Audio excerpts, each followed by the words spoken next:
Independence Day Resurgence is probably one of the most unnecessary sequels I've ever seen and heard of.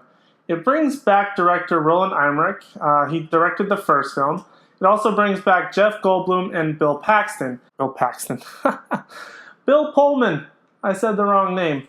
Bill Paxton was from Twister. And adds a bunch of other pretty forgettable characters to the cast. Did you notice how I didn't say one particular name from the first movie? I'll get to that in a few minutes. So this film takes place 20 years after the original. Now humanity has banded together, we've started to utilize the alien technology that was more or less left over from the first attacks. So now we have a much more advanced society. We have alien type guns, all kinds of super cool like ships. We're on the moon doing some stuff. Basically humanity just advanced greatly from using this technology. Now, of course, this film is about the aliens coming back to Earth. Again, like, really, this movie is essentially the first movie, except the only thing that they really changed was we got rid of Will Smith, and we just, instead of the aliens coming to Earth, they're coming back. Let me first list the things that I liked about this film, and there are very, very few things. The only performances that I actually sort of enjoyed, or at least was able to tolerate, was from Jeff Goldblum and Bill Pullman. They did about as good of a job as they can. I mean, Jeff Goldblum was weird as he always is. Bill Pullman did the same basic president type, but he was kind of crazy in this one. So it changed him a little bit, but basically they were the same characters. I wish we would have gotten more of Bill Pullman, to be honest with you. Jeff Goldblum was definitely in it. I felt like he was more in the latter half. It felt like they kind of forgot. Not necessarily forgot about him in the first half, but he was a much more minor character. When you're bringing back a major character from the first film, don't you want them to remain a major character in the second film? The only other positive thing that I saw in this film was the visuals. I mean, there were great advancements, obviously, with the CGI, especially when you compare it to the 1996 original. Obviously, those visuals are a lot more dated, especially looking at them now. But the CG in this movie is actually really awesome. Like, stuff exploding, the fights, like the air battles, I don't know, dog fights I guess you would call them. Is it still a dog fight if it's with an alien? The dog fights were really good. The aliens were greatly improved from the originals. I love the aliens from the first film because they were a lot more practical. But the suits, I don't want to spoil it for you. It's not really a spoiler. But the aliens have like these suit things that the aliens are actually in. And it's basically like a protection armor type of thing. That was really cool how they sort of put it on to kind of show you that. Basically, the CGI was probably one of the best things, other than Jeff Goldblum and Bill Pullman, that brought this movie at least into a watchable territory. I think that's about the extent of things that I liked about this movie. Now, as for the negatives, put on your seatbelts because here we go. Let's start with the story. Now, the story, it was alright, I guess. I mean, I liked how we advanced with the technology, but the aliens coming back and essentially rehashing the same exact story, just without Will Smith, I mean, it was pretty bad. There wasn't really a whole lot of story to this. It also felt like the story was trying to cover up the fact that Will Smith wasn't there. They gave this super weak explanation as to why he's not in the film. Apparently he died like during a test flight of one of the first alien-human hybrid type of ships.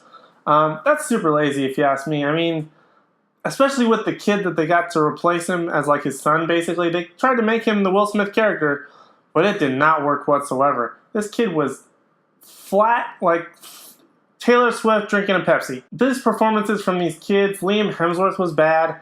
This kid that replaced Will Smith was bad. The girl that plays the president's daughter was pretty bad. Even though the girl who played the president's daughter in the original, still a successful actress now, why didn't they get her to come back? But they missed the mark completely with performances. And speaking of characters, there were a ton of characters.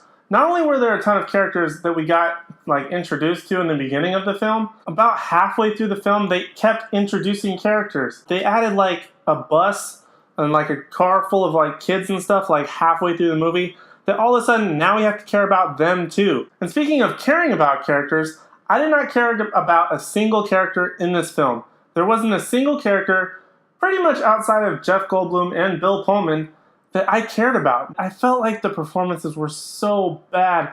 I didn't care about these characters' relationships with each other. I didn't care about the trauma they were going through. I didn't care about if they lost anybody, which some of them do. Spoiler alert, I'm sure. But it was just bad. None of them did a good performance whatsoever. And what's worse is that they left it open for a part 3. And not only is it open for a part 3, but it's pretty realistic that it's going to happen because the director's IMDb page lists Independence Day 3. Why? We didn't even need the second one. There are plenty of unnecessary sequels, but this was by far the biggest unnecessary sequel I have ever seen. As for a grade for Independence Day Resurgence, I'm going to have to give it a D+. Harsh grade, I know, but I'm trying to be a little bit more critical. And I wasn't looking forward to this film. I didn't want to see this film. I knew it was going to be bad. I just wanted to see the visuals of it because that was at least the most intriguing part. Because that's really all you saw in the trailers. They pretty much showed you just action stuff because they knew the actors were pretty bad in this film. But it just wasn't good. The performances were bad. Like I said, Jeff Goldblum, Bill Pullman, and CGI.